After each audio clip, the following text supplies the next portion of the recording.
Cadet কলেজগুলো আবাসিক শিক্ষা প্রতিষ্ঠান হয় অনেক ছোট বয়সে আমাকে বাসা ছাড়তে হয়েছিল। তারপর একে একে কেটে গেছে প্রায় ৬টি বছর, কিন্তু সপ্তম শ্রেণীর সেই ছোট্ট বয়সে বাসার কথা যেভাবে মনে পড়তো, আজ ৬ বছর পরেও ঠিক একই রকমভাবে আমার বাসার কথা খুব মনে পড়ে। সারাদিন পিটি, প্যারেড, ক্লাস, গেমস আর হাজারো ব্যস্ততার পরে যখন আমি ক্লান্ত, অবসন্ন, তখন মনে হয় ইস, এখন যদি বাসায় থাকতাম। আর তাই তো আধোরাতে যদি ঘুম ভেঙে যায়, আমার মনে পড়ে মায়ের কথা, আমার বাবার কথা, ভাইয়ের কথা। বিজ্ঞ বিচারক মণ্ডলী, বিতার্কিক বন্ধুরা এবং যারা শুনছেন, সবাইকে সাদর সম্ভাষণ জানিয়ে শুরু করছি বারোয়ারি বিতর্ক প্রতিযোগিতায় আমার আজকের বক্তব্য, যেখানে নির্ধারিত বিষয় আধোরাতে যদি ঘুম ভেঙে যায়, মনে পড়ে।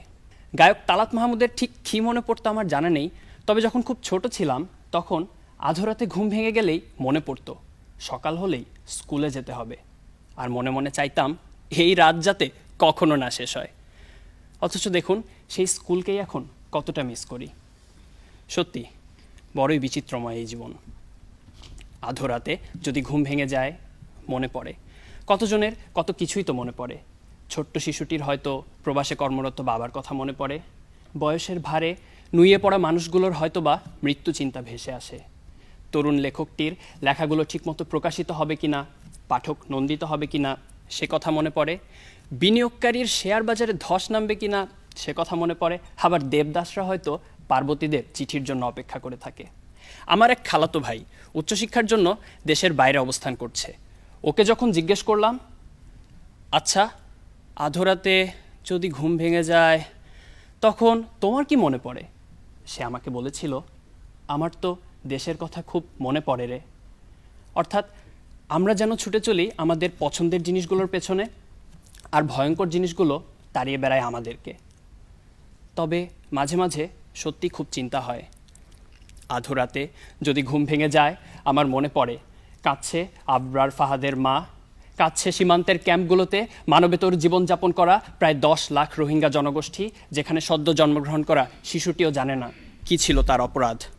মনে পড়ে প্রায় 1 দশক ধরে কাঁদছে সিরিয়ানরা, ওদিকে হৃদয়ের রক্তক্ষরণ যেন থামছেই না ফিলিস্তিনের অধিবাসীদের। মনে পড়ে কাঁদছে কাশ্মীর, কাঁদছে ইরাক, কাঁদছে চেচনিয়া, বসনিয়া। আধোরাতে যদি ঘুম ভেঙে যায়, আমার মনে পড়ে পৃথিবী ভালো নেই, পৃথিবীর আজ বড় অসুখ। দেখা হলেও আলিঙ্গন করতে মানা, আটকা পড়ে গেছি 6 ফিট দূরত্বের এই পৃথিবীতে।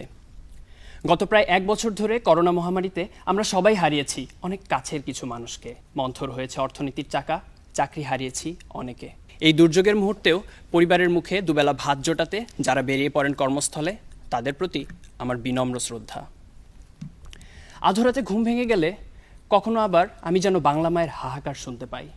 অজ্ঞতা, মাদকাসক্তি আমাদের প্রতিনিয়ত গ্রাস করে রাখে।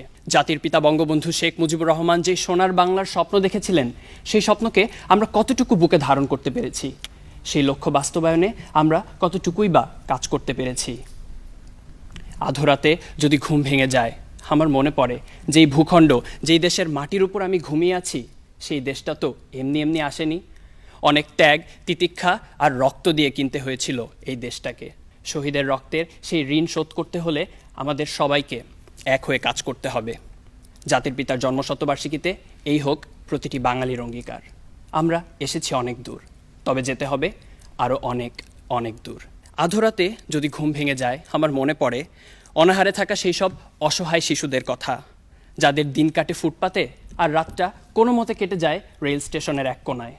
আর তখন সুকান্তের মতো আমারও দৃপ্ত কণ্ঠে বলতে ইচ্ছা হয়, এসেছে নতুন শিশু, তাকে ছেড়ে দিতে হবে স্থান। চলে যাব তবু আজ যতক্ষণ দেহে আছে প্রাণ, প্রাণপণে পৃথিবীর সরাবো জঞ্জাল। এ বিশ্বকে এ শিশুর বাসযোগ্য করে যাব আমি। নবজাতকের কাছে এ আমার দৃঢ় অঙ্গীকার। স্বীয় কর্মে উৎকর্ষ সাধন করে প্রতিটি দিনকে সাফল্যমণ্ডিত করুক প্রতিটি মানব সত্তা।